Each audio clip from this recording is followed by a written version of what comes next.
प्रकार से वो कल नहीं होगा।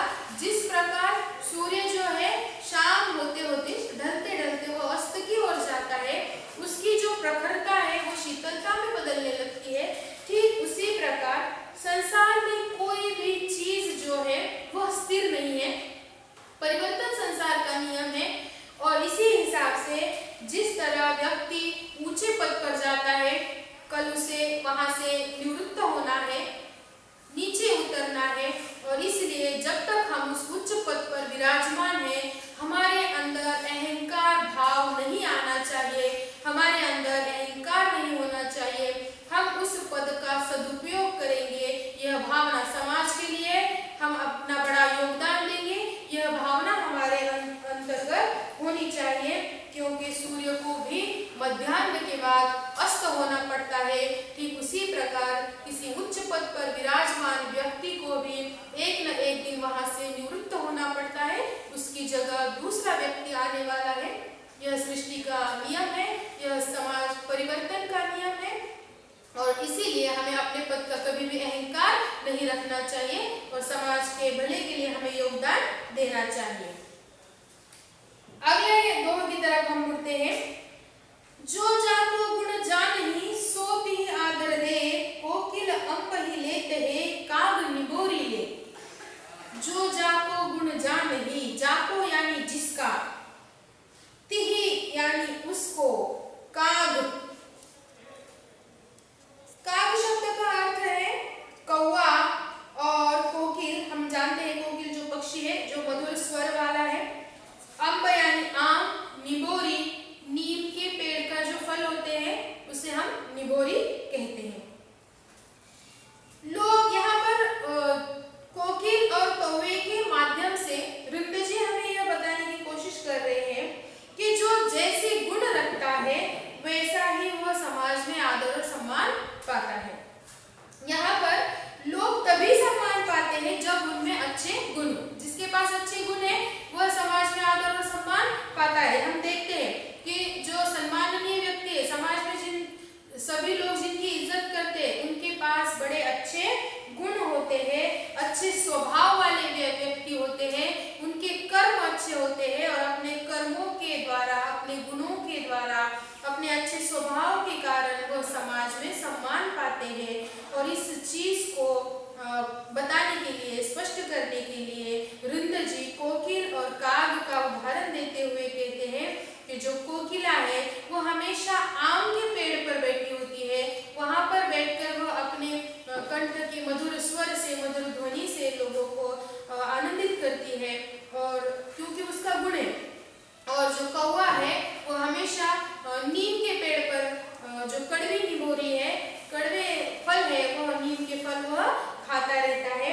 तो ठीक उसी प्रकार जो जैसा कर्म करेगा उसको वैसा ही फल मिलेगा। रुद्र जी का कहने का उद्देश्य यह है कि हमारे कर्म जैसे होंगे, हमारे गुण जैसे होंगे, समाज में वैसे उस तरह से हमें आदर और सम्मान मिलेगा। तो जैसा हमारा कर्म होगा वैसा ही हमें फल मिलने वाला है। इसलिए हमें अच्छे गुणों के साथ जीना है, लोगों के साथ अच्छा व्यवहार, अच्छा आचरण करना है, जिसके कारण समाज में हम आदर और सम्मान पा सके। जिस तरह कोकिला आदर और सम्मान पाती है, ना कि कौवा जिसे हमेशा कड़वे नीम के फल ही चखने पड़ते हैं। अगले दोहे की तरफ हम जाएंगे। आप अकारज आपनो करत कुबुद के साथ, पाय कुल्हाड़ी आपने मारत मूर्ख हाथ। यहाँ पर यह बताने की कोशिश करते हैं रुद्र जी कि जो कुबुद लोग हैं, कुबुद यानी अविवेकी जो लोग हैं वह क्या करते हैं, अपने ही पेड़ पर कुल्हाड़ी मारते हैं। यह मुहावरा है, मुहावरा।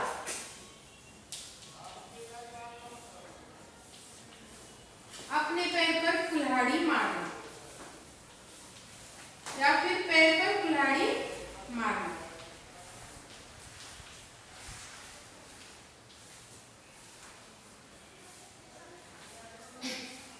अर्थ है कि अपना नुकसान खुद करना। अपने पैर पर कुल्हाड़ी मारना यानी अपना नुकसान खुद करना। अकारज यानी अकारण, बिना किसी कारण के। लेकिन बुद्ध लोग जो है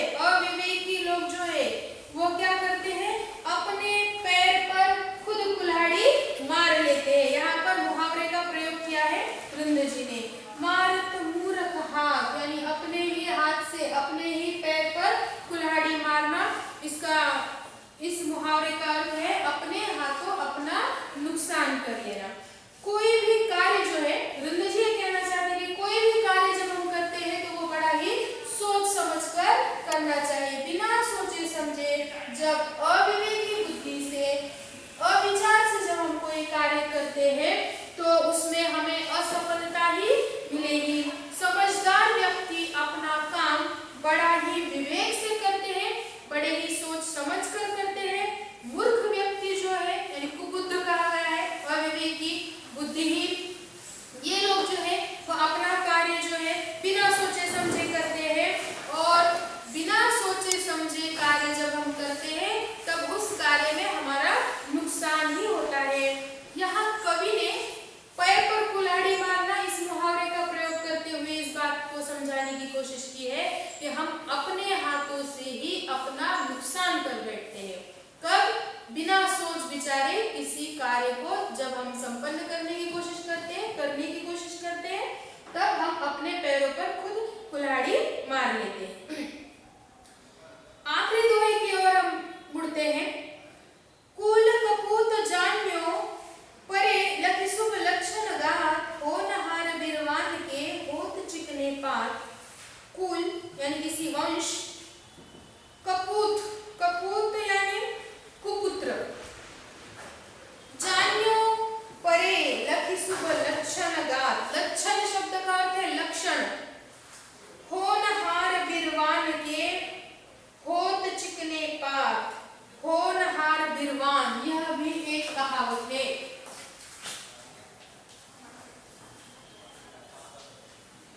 होनहार बिरवान यह एक कहावत है।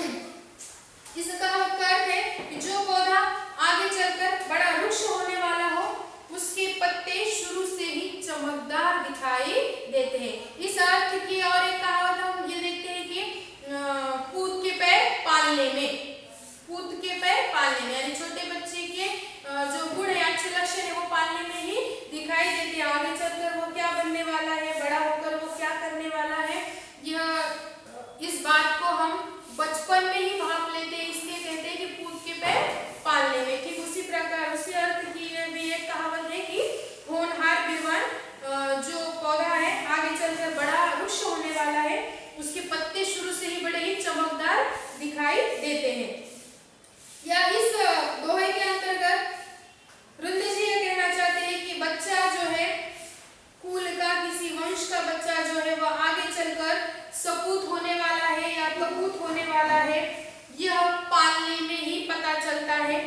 जिस तरह अच्छा बीज बोया जाए तो वह पौधा उगेगा ही, और उसके माता पिता अगर उस छोटे बच्चे के अच्छे गुणों को भाप ले और उसे विकसित करने की कोशिश करे तो फिर क्या होने वाला है, वह बच्चा जो है वह आगे चलकर सपूत बनेगा, स्कूल का नाम रोशन करेगा।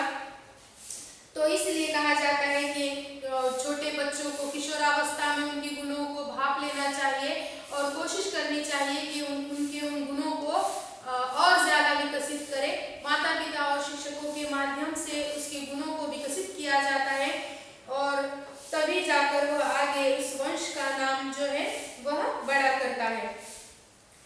हम जब देखते हैं कि हमारे कई जो राष्ट्रप्रेमी हैं जिन्होंने देश के स्वतंत्रता संग्राम में हिस्सा लिया, नेताजी सुभाष चंद्र बोस की जब हम बात करते हैं तो बाल्यावस्था में ही जो भारतीय छात्रों के विरोधी शिक्षक थे उनके साथ उन्होंने हाथापाई कर ली थी, और यानी बचपन में ही जो उनके अंतर ये देखा गया था कि वो क्रांतिकारी विचार के थे और बड़े ही बुद्धिमानी बालक थे।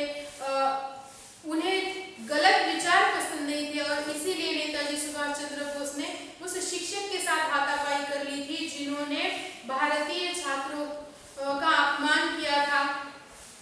आगे चलकर उन्होंने आईसीएस की परीक्षा उस जमाने में पास कर ली थी और इसीलिए हम ये कह सकते हैं कि जो पूत के पैर है वो पालने में दिखाई देते हैं या फिर होनहार विद्वान जो है वो दिखाई देते हैं। ठीक उसी प्रकार हम देखेंगे कि पाइथागोरस के बारे में जब हम बात करते हैं, आपने बचपन से ही गणित में पाइथागोरस के सिद्धांतों को पढ़ा है।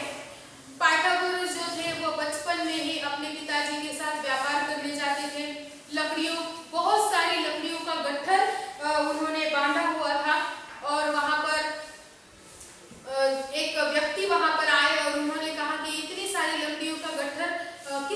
कर दिया है इतनी खूबसूरती से, तब उन्होंने कहा कि मैंने खुद ने बांधा है।